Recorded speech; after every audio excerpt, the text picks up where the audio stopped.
જય શ્રી કૃષ્ણ. સર્વોત્તમ સ્તોત્રમાં શ્રી મહાપ્રભુજીના 108 નામ બિરાજે છે. 35મું નામ છે ભક્ત સેવિતઃ, એટલે કે ભક્તો વડે સેવાતા શ્રી મહાપ્રભુજી. શ્રી મહાપ્રભુજી ભક્તો વડે સેવાય છે. આપણા જે વૈષ્ણવો છે એ શ્રી મહાપ્રભુજીની સેવા કરે છે, સ્મરણ કરે છે અને શ્રી મહાપ્રભુજીના અનુરાગી છે. એમને તો બસ એક જ એવી ઈચ્છા હોય છે કે વલ્લભ મારા હૃદયમાં બિરાજે, મને ભક્તિનું દાન કરે, મને વિપ્રયોગનું દાન કરે, મને પોતાનો કરી લે અને મને તેમના ચરણ શરણમાં રાખે.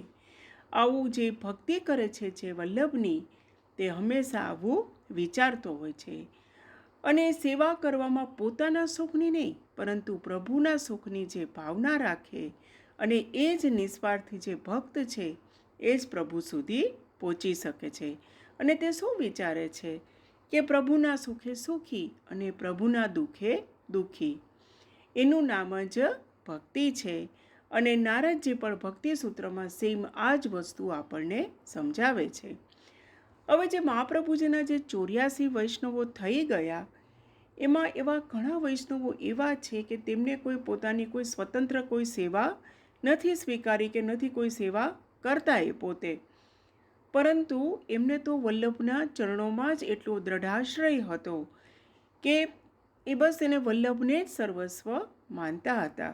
અને આપણા વલ્લભે પણ તેમને સેવા નહોતી પધરાવી આપી.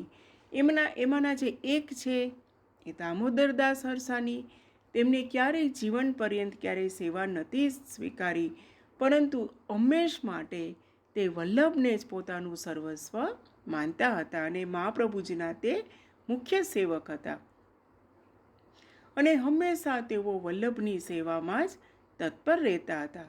બીજા એક હતા તો મહાવનના ક્ષત્રાણી હતા. તેમણે પણ કોઈ એને સેવા નહોતી પધરાવી અને શું કહેતા કે મહારાજ, મારે તો આપની જ સેવા કરવી છે. તો મહાપ્રભુજીએ શું કર્યું કે એક વસ્ત્ર ઉપર પોતાના ચરણારવિંદ છાપી આપ્યા અને એ ચરણારવિંદની તે મહાપ્રભુજી જ એમાં બિરાજે છે, સર્વસ્વ છે. તે રીતે મહાવનના ક્ષત્રાણી હતા, એ જ રીતે તેમની સેવા કરતા હતા. અને એટલી એ સુંદર સેવા કરતા કે ભક્તને એમાં વલ્લભ છે એ સાક્ષાત સ્વરૂપનો અનુભવ કરાવતા, દર્શન આપતા, એટલી એમના પર વલ્લભની કૃપા હતી.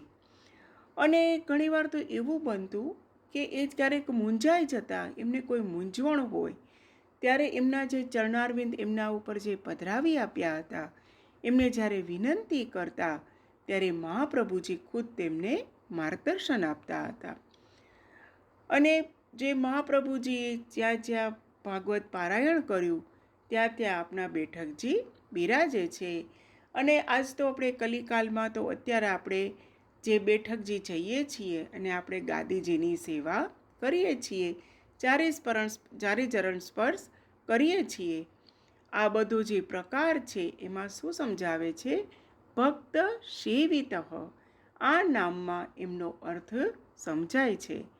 આવી રીતે જે ભક્તોએ, વૈષ્ણવોએ શ્રી મહાપ્રભુજીની સેવા કરી છે અને આ જે સુંદર જે સેવા કરે છે ત્યારે વલ્લભ એમને પોતે સાક્ષાત એ જ એમને જે આપ્યું છે, એમના ઉપર પધરાવી આપ્યું છે, તેમાં તેમને સાક્ષાત સ્વરૂપનો એમને અનુભવ કરાવતા હતા.